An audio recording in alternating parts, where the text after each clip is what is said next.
All right. So, okay, I'm gonna get started here. We're gonna have our speakers now. Both guest speakers will stay on for Q and A after their introductions. So that means we're not gonna have Q and A after the initial speaker. We're gonna wait till both have gone through theirs, and we'll wait at the end. What am I doing here? All right. The first speaker is Jon Hunter. Is John here, by the way? I just want to make sure he's here. John? Okay. Can you hear me? I can hear you. All right. Okay. Can you see So me? I don't see you yet, but let me see what I can do here. I It's see just I see me. okay. That's all that matters because I hear you.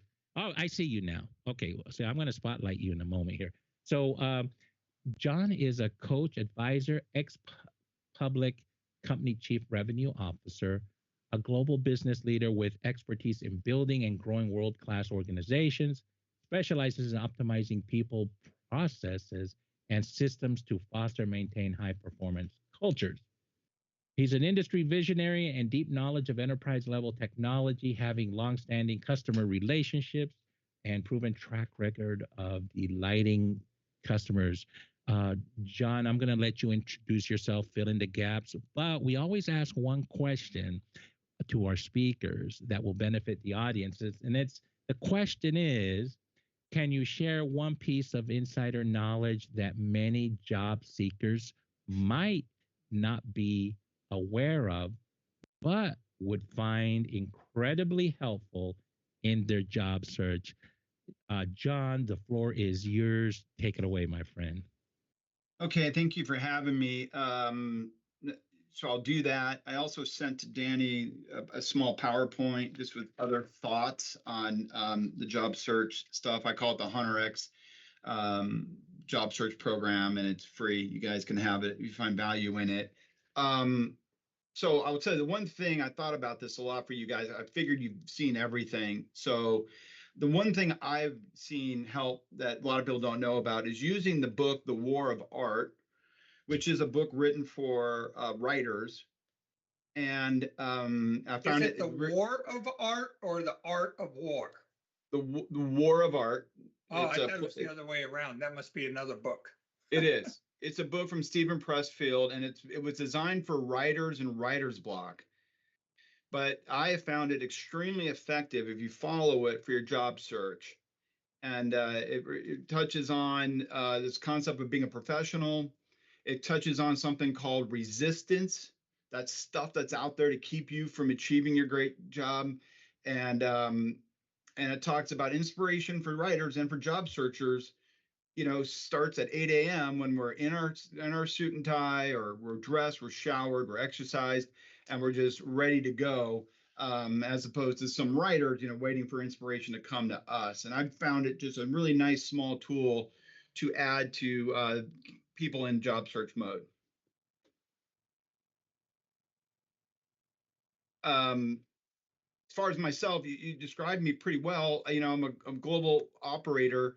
Since 2021, I've been taking anything and everything I have to help people. I got discovered for this group on a LinkedIn post I made about my death in 2020, which was pretty funny, or not so funny, because obviously it was a deep metaphor for changing your life. And I so happen to have a history of helping people in job searches. So now I'm in a position to help them in a more structured manner. And I put together some of those thoughts. Having your, in the basic premise of my search advice, wisdom program is to work the network and what I call high value networking, I call it a trust acceleration process. And while it's a lot of hard work and it's a lot more research and a lot more connecting the dots, it's proven very effective for people who've worked with me to do job search exercises. So I call that high value networking. I've used it in selling. I use it in life. I try to build trust by meeting people, giving value, and asking for nothing in return. It's based off the laws of reciprocation. And while it can be frustrating because it requires us to slow down to go fast, I found in job search modes, there's just nothing worse than jumping into a search without people really knowing who you are. They're not real, the walls come down, the speed dating thing starts happening. And I try to get people to avoid that by following this much more methodical approach. Would you guys like me to walk through some of that? Would that be appropriate? Yeah. Did you want to share the Yeah. PowerPoint? You want to go ahead and share the PowerPoint, and I'll let you. You should be. I'll stop my share. Would you like to do that? I didn't know. I'd be more than I emailed Sounds it good. to Danny, but I'd be more than happy to. I'm not a great navigator, but I can hit share, I guess, right? Yeah. Just hit share, and then we'll go from there. Yeah. We'll guide you through it. Okay. And do I go to presenter mode? Yeah. However you want. Do presenter mode if you want, and we'll go from there. I stopped my share, so now you should be able to share.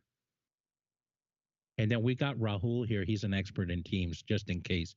He's a certified Microsoft and is Bill Gates' right hand man. So we got him on the I like that. yeah. So Okay. So let's see here. There's my document. So you'll go to the Teams, like this screen that you see your face in, and hit share. Then it'll ask you what to share, and then you'll pick the document that you have open. Yep, I'm on the share. Not sure I'm in there. Not the share on the document, but the share in the Teams where your picture is at, like this picture. It's located at the top right-hand corner of your screen for Teams.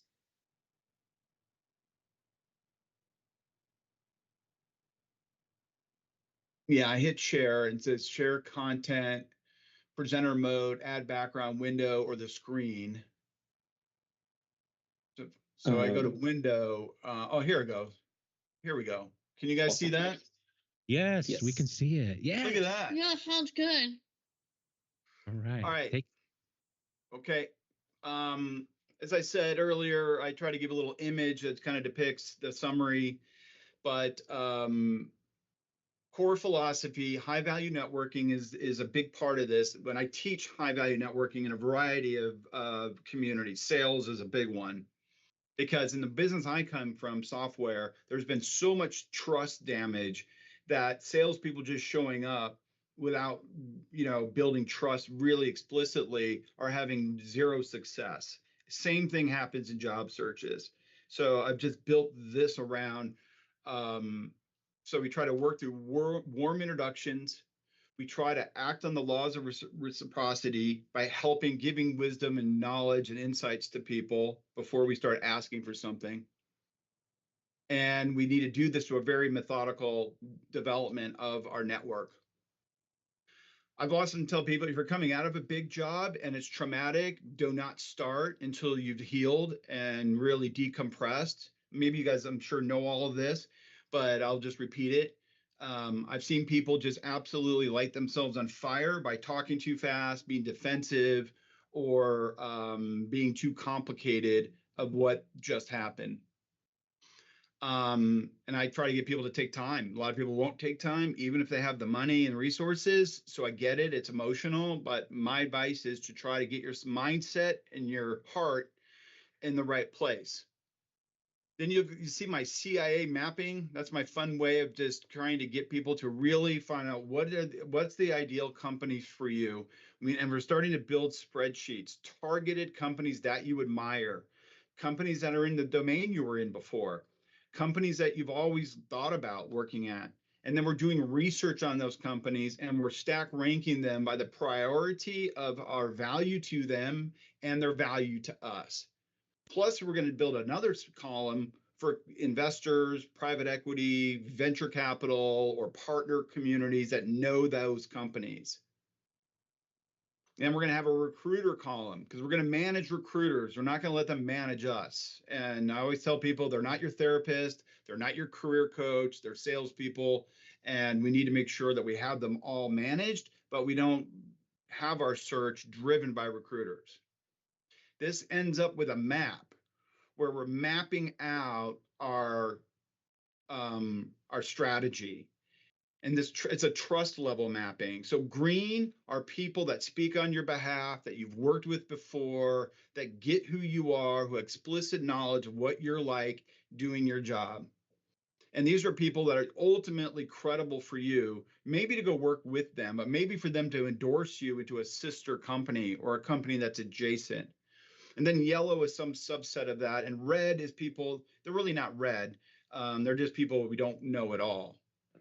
And of course, now we have the companies we're looking for, all the partners that may know those companies. And now we're mapping in LinkedIn. So we're spending a ton of time in LinkedIn, really understanding who do we know in the zoo over here, over there, over here. And this is just where the magic happens.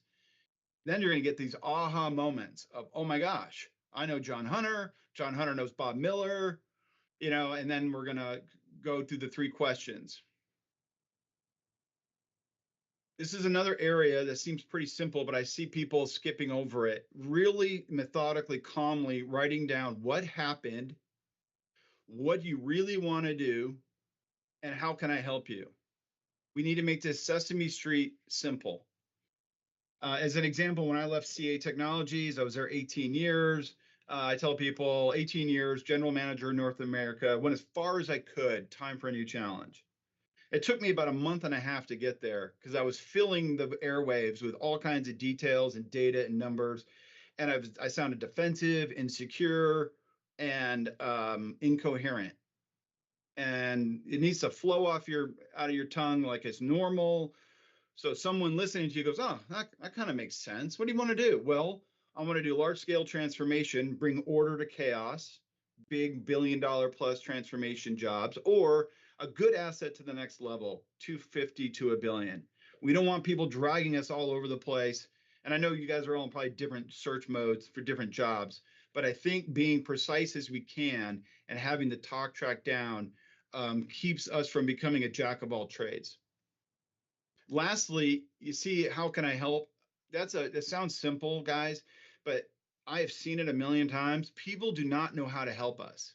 We need to make it so easy for them that we're pulling out of them. We're managing them to what we want from them. I was caught off guard by this. I thought my old CEO would just know how to get me a job, and then I hung up with him, and it was crickets. And then I learned I need to ask him for the right thing and send him an email then that follows the 3 questions so he can just forward it to whoever I want. Hey, John Swainson, I know you know so-and-so. It's a company I admire. I would love to meet them to get their wisdom and advice. Stay away from the job search. Stay away from the open rec. I know this one sounds crazy, but the minute we get into the rec discussion, everybody's going to tighten up. Everyone's going to go into search mode, speed dating mode, and they're not going to divulge the intimacy of what we really want to know is what's really going on at that company, and can I help them? Are they a fit? So this high value networking, 3 questions, high value outreach model makes it Sesame Street simple. You're asking for a perspective, wisdom, and when done right, those people are going to meet you and they're going to be assessing you anyways. They're just going to be doing it in a more open, vulnerable position. And you're going to be assessing them and asking them different questions than you would if you were in a quote interview or job search. Calling people looking for a job makes everybody tighten up because they don't know how to help and they don't want to violate the process that they're in, which is why we say, hey, I'm not looking for a job. I'm taking a very proactive approach on my next challenge, and I'm being very, very precise of what I'm looking for. And I'd love to see what you're looking for and what's going on over there. And I see 90% hit rates on those types of meetings. Just some fails, speed dating, and the hitting job searches and just throwing yourself into searches in this market with tariffs and inflation and AI, you just have very, very low odds of getting a job, especially if we're a little bit older, without following this trusted based method and staying away from the search. You got to do a lot of discovery work. I see a lot of people just do not want to do the homework. There seems to be like a sense of entitlement, especially as we get older, that I shouldn't have to do this. That got into me when I went to a few jobs ago. I was like, hey, I'm Jon Hunter. Everyone should know me. I shouldn't have to do this. And then I said, wait a minute, that's my ego talking. Get my ego out of the way. Go on the attack. Go on the hunt. And I followed this approach to great success. Again, finding your job is a job. I think you guys probably know that, but I see a lot of people who don't take it very seriously. Your calendar when working, your dopamine is flowing because you're busy and you're in structured formats. My advice, get your calendar structured and color coded for your job search. You now work for jobsearch.com. It's a job. You're fully employed finding your job. And get yourself into conferences, take care of your health. Do not do it all day. It's too draining. Do your research, do your follow-ups, do the follow-ups to the follow-ups. I mean, you get this going really well, you are slammed doing email management and doing calendar management. I also like to spend some time on improving my skills and working on other stuff that's productive. So yeah, I can't bring myself to spend 8 hours a day. It's a bit much. Yeah, I have that in here somewhere. LinkedIn presence, commenting, doing small videos about your expertise and learning, especially when I hear ageism. Most of the ageism people that have come to me have not learned anything new in 10 years. They're not old, they're not very good, and they don't want to hear that. And so we can learn new things. You could be an expert in AI. You can learn the new technology that maybe you've never learned before. Go to a conference. You're getting better all the time. You're taking care of your mental health and physical health in a very structured manner. You're on LinkedIn because you're a subject matter expert. So you're posting little tidbits on the companies you admire, and you're giving them value, and they're going to like, oh, my goodness, this person knows a lot about my industry. I'm going to follow them, and they're going to be evaluating you right away. All right. I'll just, recruiters we talked about, manage the recruiters, be courteous, but don't let them drag you by your hair to your next opportunity. Own your past. I found a lot of folks very unself-aware of what happened at their last job. So if we don't really know what our neighbors are saying about us, we really want to give that some thought of when they do confidential background checks. Probably the number one killer is just having a big, issue out there that you didn't know about, or you just wanted to bury it. So you got to find that authentic, honest way of approaching that. All right. We have to, this is a lot. I love it. We have to get to our next speaker, but is this, do you have something that people can download or something that you can give them, or is this, I know you said you had something for Danny. I emailed this to Danny. I can make this a PDF. If this is valuable to anybody, they can have it. I'm not trying to sell anything here. I don't have any objective here. I just wanted to highlight a few things, and we can put it in any format you'd like, and you guys can all have it. If someone wants to call me later for some other wisdom, I'd be more than happy to take the call. All right, excellent. Yeah, leave your contact information in the chat if people want to get a hold of you. And yeah, if you want to drop this in the chat in a PDF, that'd be great. Jonathan, or this has been great.